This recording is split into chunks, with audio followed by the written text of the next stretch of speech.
আগামী 21শে মার্চ থেকে ত্রিপুরা বিধানসভায় বাজেট অধিবেশন শুরু হবে।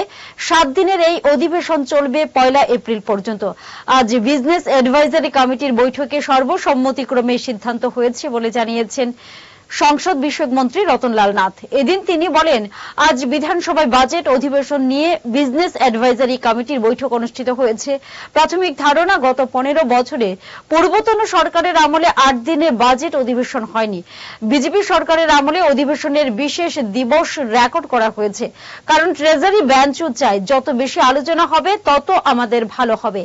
এদিন তিনি আরো বলেন, বাজেট অধিবেশনে প্রথম দিনে অতিরিক্ত ব্যয় বরাদ্দের পেশ করা হবে। এরপর অর্থমন্ত্রী প্রণজিৎ সিংহ রায় পূর্ণাঙ্গ বাজেট পেশ করবেন।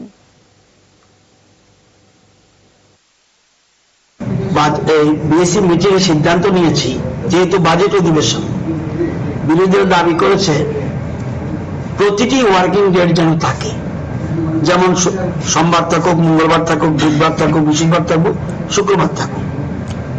আমরা শুরু করছি শুক্রবার থেকে। 21 মার্চ থেকে শুরু হচ্ছে। ওনারা বলছেন যে আপ টু শুক্রবার, মানে শুক্রবার শুরু হবে, আপ টু শুক্রবার যেন শেষ হয়। আমরা বলছি না, এবার আরো বাড়িয়ে যাব। আমাদের ট্রেজারি ব্যাংক থেকে আমরা করেছি এটা একদম 21 মার্চ শুরু হবে, শেষ হবে 1 এপ্রিল। বিরোধীরা যে দাবি করেছে এর থেকে একদিন বেশি করিয়ে দিয়েছি।